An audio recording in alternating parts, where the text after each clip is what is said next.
Hello and welcome to the Sideboard here at the Legacy Open in Milwaukee. I'm Glenn Jones here with Caleb Durward.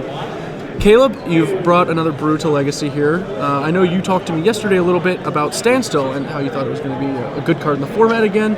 Merfolk performed at the Invitational, seemed like kind of a time to play the Landstills, basically. Correct. You, however, have gone a significantly different direction from Merfolk in this deck. In fact, you have no creatures. Did you register an LOL on your sheet, or no? An LOL? In your creatures column. Oh, no.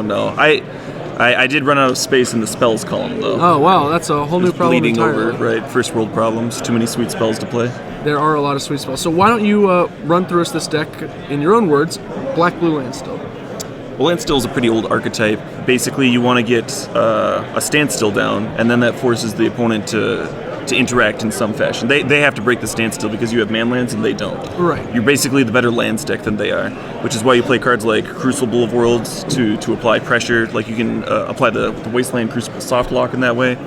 And then in case that doesn't come together, in case you don't have the standstills or what have you, the rest of the deck is a pretty typical Planeswalker control deck. We have Liliana, we have Jace, and then we have a pile of cards that keep the opponent from killing us on turn one. We have Thoughtseize, Stifle, Innocent Blood. It's just a whole bunch of cards to slow down the game, let me play Standstill, win. The goal is to interact really cheaply on turn 1 or 2 and then drop the standstill once. Right. They probably just don't have a response. Right, and then have more powerful cards than them for when they break it with something, so you can like come over the top of it after that point with the Liliana and the Jace and the Crucible. Ways of just like grinding out advantage. Sure. I know that you have liked Planeswalker control decks in the past. You played a Tezzeret deck that had similar principles. I think rather than force someone into a standstill like here, that deck used Chalice of the Void to sort of different wrangle soft the locks. game. Yeah, but the same basic principle. Did you pull from that shell when you were thinking about how to update this deck? Well, it's just, that's just magic theory. Like a Planeswalker is pressure against a creature deck, a control deck, and a combo deck. It's just a better threat than anything else you could be running. That makes perfect sense. All right, well, what kind of a matchup are you hoping to face with this particular version of Landstill? And what are you hoping to dodge? Sneak and Show is a very good matchup. Okay. I like most of the matchups against the fair decks. They're not really prepared to deal with Standstill anymore. They don't really know what to do. Sure. I played against Jund earlier, and both games ended with my Jund opponent having no lands. That was nice.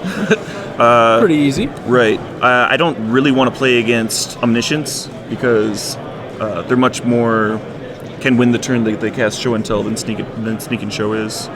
And the round that I lost on camera, my opponent played a Jace in game 1. And I was sitting there with Jaces in my hand, and he could just play it faster because he was on the play and he had City of Traders, and I was just dead. Like, I don't want to run into that. It's less common in Sneak and Show. It shows up sometimes, but it's usually more of a board card thing. The Esper Blade matchup isn't bad. I usually split games with Esper Blade, but Lingering Souls is bad. Lingering Souls is a hard card to beat, but the rest of the deck is not hard to beat. Sure, I see that you have a few answers to it in your deck. If Damnation obviously is a mediocre one, but can handle it, and Echoing Truth, I guess. Well, you need it. Like, you can't just Innocent Blood away a pile of Lingering Souls. You need a Damnation or Echoing Truth. That was one of the reasons I added Echoing Truth to the main. Okay. Do you find yourself frequently forced to erase Lingering Souls? Sometimes that comes up, yeah. Sometimes you get into this grindy mid-game, and then you're like, oh, so you fetched more than me, so I can actually just kill you before those 1/1s kill me. All right. And sometimes they also have to pressure a Planeswalker with the Lingering Souls, which can let you get a hold of and let you get ahead in the race. Makes total sense. Well, I think we've covered the main deck pretty thoroughly. Let's move over to the sideboard. You have some pretty conventional options for some of your sideboard cards. The Leyline of the Voids are just, your graveyard hit card of choice, as it were. Right. Some Engineered Plagues, Lingering Souls, no doubt, I assume. Well, I bring in one against Esper Blade. I don't know if I want to draw a 2 ever, so. That's fair, okay. I'm a greedy man. I'll draw it. You've got Fluster Storms for your combo matchups. Fluster Storm's great. And what about these Pithing Needles? I know you put them to use a little bit in the feature match. Right, and that was an incorrect use of Pithing Needle in this deck, especially since I already had a Stifle. It was bad naming that net fetch land, but I screwed up earlier in the game. Anyway, Needle's main role is to name Aether Vial against, say, Merfolk, so you don't just get shut out of the game that way. Okay. You can also name stuff like Sneak Attack against the Needles. Make the Sneak and Show matchup pretty good post board. I like them a lot. All right. You've got a Singleton Dark Blast, which is a card that is reasonably favored among legacy players. People underestimate Dark Blast. They play it a lot by itself, or when they're playing like a loam deck where they can like dredge into it for occasional value. I really like combining it with Engineered Plague, because it gives you a way of answering their one-drop, say like Goblin Lackey, so you don't just lose. And then once you have a Plague down, you can combine the Dark Blast to get rid of X2s, so you don't just lose to a pile of Goblin Pile Drivers or War Chiefs. That's, I think, a lesser observed synergy, but certainly exists. Right. And then here at the bottom, you've got a few interesting spells that I wouldn't really have expected. You have a Singleton Hymn to Torok. Sure. So what's its role? That's mostly to come in for when, say, Innocent Blood is dead in the matchup. So I want to pull it in Innocent Blood. I want something that comes in. Usually if Innocent Blood is bad, something that attacks a hand is good. Just made sense. Sure. I used to have 2 in the board, but a buddy convinced me to cut 1 for a Vendilion Click, which might help me pressure a combo opponent better.